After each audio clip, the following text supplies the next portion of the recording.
हम पढ़ेंगे protein purification में प्रेसिपिटेशन टेक्निक के बारे में कि प्रेसिपिटेशन है वो कैसे होता है। सरल भाषा में कहें तो प्रेसिपिटेशन को हम बोलते हैं अवक्षेप करना, यानी कि कोई अगर सॉल्यूशन है उसमें जो कंपोनेंट्स है जो पूर्णतः डिसॉल्व्ड कंडीशन में है, अगर हम उसको सेमी सॉलिड कंडीशन में या डेंस स्टेज में ला देते हैं, उसी को हम क्या बोलते हैं, अवक्षेप बोलते हैं या प्रेसिपिटेशन कहते हैं।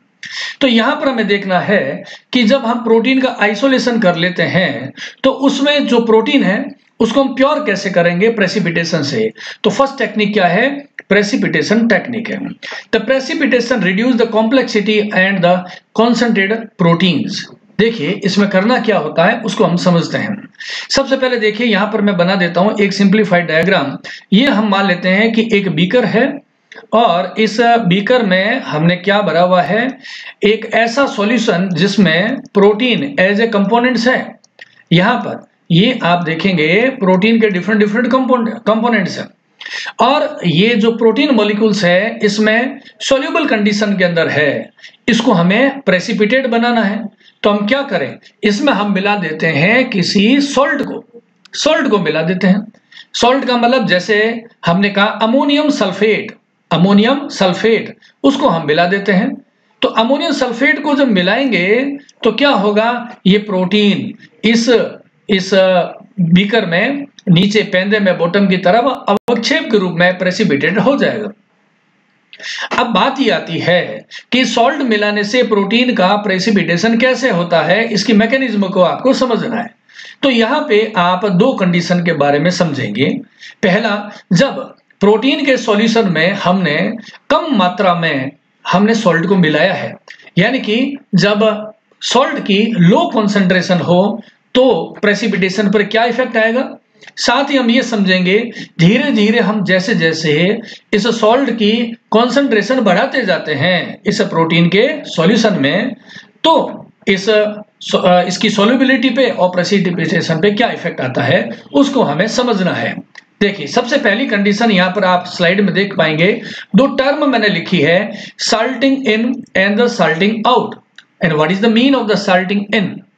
When the concentration of A salt is the least, means जब कभी भी इस सॉल्यूशन में जो हम अमोनियम सल्फेट मिला रहे हैं उसकी सांद्रता कम है। कम सांद्रता होने पर क्या होगा, यह इसकी सॉल्युबिलिटी को बढ़ा देगा। कैसे बढ़ेगा, आप इस डायग्राम के अंदर देखेंगे, अभी आप फिगर में समझ पाएंगे। ये देखिए यहाँ पे ये एक प्रोटीन का मॉलिक्यूल है। इस फर्स्ट वाले फिगर की मैं बात कर रहा हूं, जो पिक्चर हमने लगा रखी है, ये वाला एक अल्फा हेलिक्स है। प्रोटीन का क्या है, अल्फा हेलिक्स है। ये वाला अल्फा हेलिक्स है किसी प्रोटीन का। और ये किसमें प्रोटीन डिसॉल्व्ड है, ये है वाटर के अंदर। तो यहां पर देखिए मैं लिख देता हूं H2O, ये वाले वाटर मॉलिक्यूल्स है, बहुत सारे वाटर मॉलिक्यूल्स है। प्रोटीन पानी में डिसॉल्व्ड है और पानी आप जानते हैं वाटर क्या होता है, वाटर एक पोलर सॉल्वेंट की तरह बिहेव करता है क्योंकि वो उसमें पोलरिटी होती है, डाइपोल मोमेंट होता है। अब हमने क्या किया, इसमें किसको डिसॉल्व कर दिया, अमोनियम सल्फेट जैसे साल्ट्स को हमने मिला दिया। तो ये साल्ट क्या करेंगे, देखो मैं यहां पर एक चेन के रूप में लिख देता हूं। अगर सॉल्ट की कंसंट्रेशन कम है तो इस प्रोटीन के साथ में अटैच्ड हो जाएंगे, इस साल्ट के जो आयंस है वो अटैच्ड हो जाएंगे और उसके बाहर की ओर वाटर मॉलिक्यूल्स है वो भी अटैच्ड हो जाएंगे। यानी कि हम कहें कि प्रोटीन है, हम ये कह सकते हैं कि प्रोटीन ने वाटर के साथ में एक बाउंड कर लिया है, उसकी एक शील्ड बना दी है, जिसको हम हाइड्रेशन ऑफ प्रोटीन भी कह सकते हैं। यहां पर आप पढ़िए एक बार पॉइंट को, at the low salt concentration salt ions interact with the protein molecule. ये जो साल्ट के जो आयंस होते हैं वो प्रोटीन के साथ में इंटरेक्शन करते हैं और water molecules shield around this cluster, ठीक है ना। यहां पर जैसे मैंने बताया कि जो प्रोटीन मॉलिक्यूल्स होते हैं इसके बाहर की और साल्ट के आयन से वो चिपक जाते हैं और साथ में क्या लग जाते हैं, वाटर के मॉलिक्यूल्स। इससे प्रोटीन के बाहर की ओर यहां पर आप देखेंगे बहुत सारे वाटर मॉलिक्यूल्स है, उसने इस क्लस्टर को शील्ड कर दिया है, चारों तरफ से घेर लिया है। ये कब होगा, जब सॉल्ट की कंसेंट्रेशन कम होती है तब। ऐसी परिस्थिति में अभी प्रेसिपिटेशन नहीं होगा। ऐसे प्रोसेस को हम कहते हैं सॉल्टिंग इन कहते हैं। सॉल्टिंग इन क्यों कहा? क्योंकि ये साल्ट है, प्रोटीन के कॉम्प्लेक्स के साथ में इन हो गया, चिपक गया है, जुड़ गया है, सॉल्टिंग इन कहते हैं। अब आप देखो आगे क्या होने वाला है। अब जैसे जैसे हम साल्ट की कॉन्सेंट्रेशन को बढ़ा देंगे इस बीकर में जहां पर हमने ये रिएक्शन करा रहे हैं, हम उसमें सॉल्ट की कॉन्सेंट्रेशन को बढ़ाएंगे। अब पहले क्या था कि प्रोटीन है वो वाटर को अट्रैक्ट हो रहा था। सिमिलरली सॉल्ट की कंसंट्रेशन बढ़ाने पर ये सॉल्ट के जो आयंस है वो पानी के लिए उस वाटर के साथ कंपटीशन करेंगे। किस अपोनेंट के साथ में? प्रोटीन के साथ। ये प्रोटीन भी चाहता है कि मैं वाटर को अट्रैक्ट करूं, और दूसरी तरफ ये साल्ट के आयंस हैं, ये भी चाहते हैं कि वाटर मॉलिक्यूल को अट्रैक्ट करें।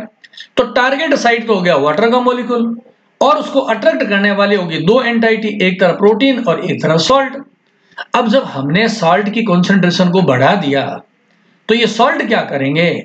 ये इस वाटर को अट्रैक्ट करेंगे अपनी ओर। इससे क्या होगा? ये देखिए यहां पर इस फिगर में, यहां पर देखिए बना रखा मैंने सोडियम प्लस, ये एक सॉल्ट का आयन है। इसने किसको अट्रैक्ट कर लिया है? वाटर मॉलिक्यूल्स को। बहुत सारे वाटर मॉलिक्यूल्स को अपने चारों ओर अट्रैक्ट कर लिया है, एक मोटा क्लस्टर बना दिया है। उससे क्या हुआ? ये देखें लेफ्ट साइड में, ये जो प्रोटीन के जो हेलिक्स आपको दिखाई दे रहे हैं, इनके पास में पानी की कमी हो गई है।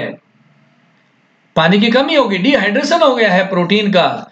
ऐसी प्रोटीन आपस में जुड़ जुड़ करके एग्रीगेट हो जाएगी, संगठित हो जाएगी, और उसे प्रोटीन का प्रेसिपिटेशन हो जाएगा। इसी बात को हमने यहां पर लिखा है, इसको आप समझिएगा। At the high salt concentration the dissolved salt interact with the water. आप राइट फिगर में देख रहे हैं कि the salt interact with the water. अब जब पानी में सॉल्ट चला जाएगा तो आप जानते हैं कि पानी का सरफेस टेंशन, पृष्ठ तनाव बढ़ जाता है। ओके, और प्रोटीन के पास में क्या होगी? पानी की कमी हो जाएगी, और ये प्रोटीन क्या करेगा? मोर टाइटली फोल्ड हो जाएगा। इतना मोर टाइटली फोल्ड हो जाएगा कि वो सॉल्युबल स्टेट से प्रेसिपिटेट अवस्था में चला जाता है। इसको हम बोलते हैं सॉल्टिंग करना, सॉल्टिंग इन और सॉल्टिंग आउट। इस प्रेसिपिटेशन से हम पर्टिकुलर किसी प्रोटीन को अलग कर सकते हैं, प्योरीफाई कर सकते हैं। देखिए नेक्स्ट मेथड क्या आ रहा है। ये नेक्स्ट मेथड है प्रोटीन आइसोलेशन का, वेरी इंपॉर्टेंट टॉपिक है। The name is iso electric precipitation. अभी आइसो इलेक्ट्रिक प्रेसिपिटेशन क्या है? उस आइसो इलेक्ट्रिक प्रेसिपिटेशन को समझने से पहले आपको एक टर्म के बारे में पढ़ा हुआ है जिसे हम कहते हैं iso electric point. And what is the mean of this iso electric point? Iso electric point is a value of pH. ऐसी पीएच की एक वैल्यू है जिस पर एमाइनो एसिड ड्यूरिंग इलेक्ट्रोलाइसिस किसी भी इलेक्ट्रोड की ओर मूव नहीं करता है। अर्थात हम ये कहें, जैसे मैं आपको एक एग्जांपल बताता हूं, एलानिन ले लेते हैं, आप कंफ्यूज नहीं होना। यहां पर मैं बना देता हूं इस ग्राफ के ऊपर ही एक एलानिन की स्ट्रक्चर को। एलानिन एक सिंप्लीफाइड अमीनो एसिड होता है, उसके ऊपर होता है R में एल्काइल ग्रुप, नीचे होता है हाइड्रोजन, और एक तरफ होगा COO- और दूसरी तरफ होगा NH3+ होता है। ये एलानिन अमीनो एसिड की नॉर्मल आयनिक फॉर्म है जिसको हम ज्विटर आयन कहते हैं। जब आप देखें इसमें कि NH3 पर 1+ है और CO- पर भी क्या है? 1- है, और ये प्लस और माइनस ने एक दूसरे को न्यूट्रलाइज्ड कर लिया है, इसलिए ये अमीनो एसिड इस अवस्था में उदासीन रहता है। आप जानते हैं कि वो पीएच की वैल्यू जिस पर कोई अमीनो एसिड न्यूट्रल हो जाता है उसी को हम क्या बोलते हैं? आइसोइलेक्ट्रिक पॉइंट बोलते हैं। यानी कि ये जो आइसोइलेक्ट्रिक पॉइंट होता है, ऐसी अवस्था में उस प्रोटीन के ऊपर नेट चार्ज क्या होता है? 0 होता है। The number of positive charges and the negative charges is equal on the protein at the isoelectric point, and protein are the least soluble at their isoelectric point. इस isoelectric point की अवस्था में ये जो प्रोटीन मॉलिक्यूल्स है, ये protein molecules हैं, वो क्या रहते हैं? लीस्ट सॉल्युबल रहते हैं। लीस्ट सॉल्युबल क्यों हुआ? आपको पता है मैं पानी में सोल्यूबिलिटी की बात कर रहा हूं, जबकि आप जानते हैं कि वाटर के मॉलिक्यूल्स कैसे होते हैं। वाटर को तो हम बोलते हैं पोलर सॉल्वेंट बोलते हैं, क्योंकि आपने पढ़ा हुआ है H2O में ऐसी स्ट्रक्चर होती है, ऑक्सीजन के ऊपर पार्शियल नेगेटिव होता है, हाइड्रोजन पर होता है पार्शियल पॉजिटिव। इसलिए वाटर मॉलिक्यूल कैसे होते हैं, वो होते हैं पोलर सॉल्वेंट की तरह काम करता है। और पोलर सॉल्वेंट में क्या होगा, पोलर मॉलिक्यूल ही डिसॉल्व होते हैं, सोल्यूबिलिटी को शो करते हैं। लेकिन हमने कहा कि जब आइसो इलेक्ट्रिक पॉइंट पीएच की वो वैल्यू जिसके ऊपर इस अमीनो एसिड पर कोई चार्ज ही नहीं रहेगा, प्लस माइनस बराबर हो गए, ये कैसा बिहेव कर रहा है, ये अमीनो एसिड्स और प्रोटीन बिहेव करेंगे जैसे कि वो नॉन पोलर हो। इसी नेचर की वजह से क्या होगा कि जब किसी सॉल्यूशन की किसी प्रोटीन के लिए हम पीएच को वहां पर एडजस्ट कर दें जहां पर आइसो इलेक्ट्रिक पॉइंट आ रहा है, तो वो प्रोटीन अवक्षेप के रूप में प्रेसिपिटेट हो जाएगी। यहां पर देखें इस ग्राफ में, यहां पर देखो मैंने लिखा है यहाँ पीएच की वैल्यू, इस ग्राफ में देखिए जैसे जैसे मैं लेफ्ट से राइट में जाता हूं पीएच की वैल्यू बढ़ती जा रही है। यहां पर लिखा देखिए 2, 4, 6, 8, 10 और 12, ये पीएच की वैल्यू बढ़ती जा रही है। अब ऊपर की तरफ लिखा क्या है मैंने, यहाँ पे जब आप नीचे से ऊपर जाओगे यहां पर है सोल्यूबिलिटी, यहां पर देखें सोल्यूबिलिटी, यानी कि आप इस ग्राफ में ये लाइन क्या बता रही है कि जैसे जैसे पीएच की वैल्यू बढ़ती है वैसे वैसे सोल्यूबिलिटी डिक्रीज हो जाएगी। पीएच की वैल्यू को जैसे जैसे हमने बढ़ाया सोल्यूबिलिटी डिक्रीज हो गई, और सबसे कम कहां हो गई, इस पॉइंट पे जहां पे ये ग्राफ सबसे बॉटम पर है, ये पीएच की वो वैल्यू है। अगर इस ग्राफ की बात करूं तो पीएच की वैल्यू 5 है यहाँ पे, इस पे सोल्यूबिलिटी एकदम डिक्रीज हो गई है, क्योंकि जो प्रोटीन है वो न्यूट्रल मॉलिक्यूल की तरह बिहेव कर रहा है।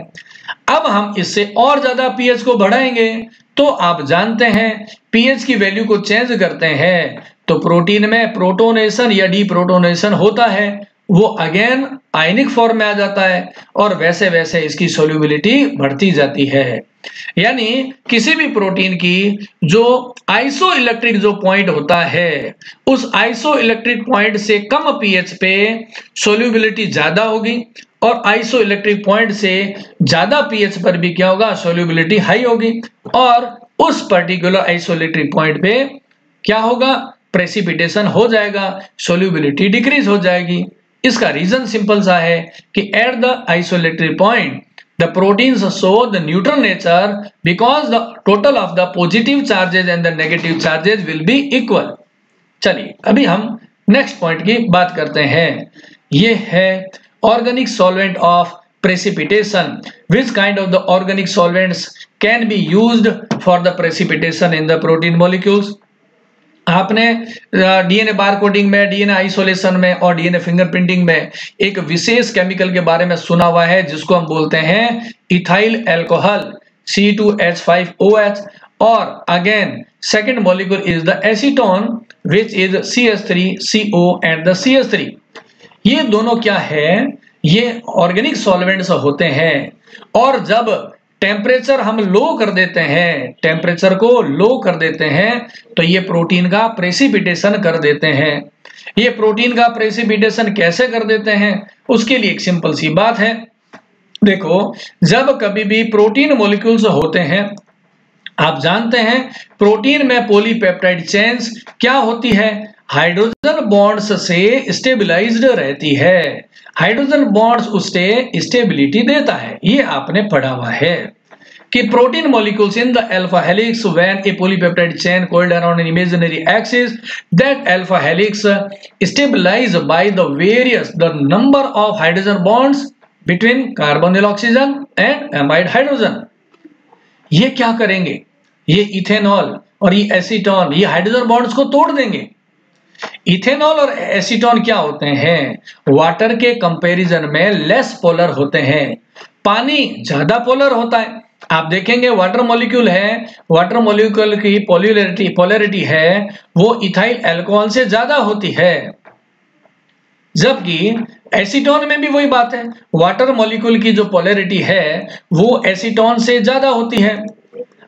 अब अगर हम इथेनॉल को, जिसको हम इथाइल अल्कोहल भी बोल सकते हैं, और एसीटोन को जो मिक्स करते हैं तो क्या करेगा, हाइड्रोजन बॉन्ड्स को तोड़ देगा, प्रोटीन अनस्टेबल हो जाएगा। इससे क्या होगा, it reduce the dielectric constant of the solvent, solvent का डाई इलेक्ट्रिक कांस्टेंट बदल जाएगा और प्रोटीन का अवक्षेप बन जाता है। इन मेथड्स की सबसे बड़ी विशेषता क्या है, ये मेथड चीप होते हैं, आराम से सस्ते में काम कर सकते हैं। लिमिटेशन ये होती है कि ये ज्यादा विशिष्ट नहीं होते हैं, किसी पर्टिकुलर प्रोटीन के लिए काम में लेना हो तो हम अलग मेथड काम में लेना पड़ेगा। और ऐसे मेथड्स हैं, कई बार प्रोटीन के डीनेचर्ड होने के भी चांस रहते हैं। तो ये प्रेसिपिटेशन का मेथड है, आप आराम से समझ चुके हैं।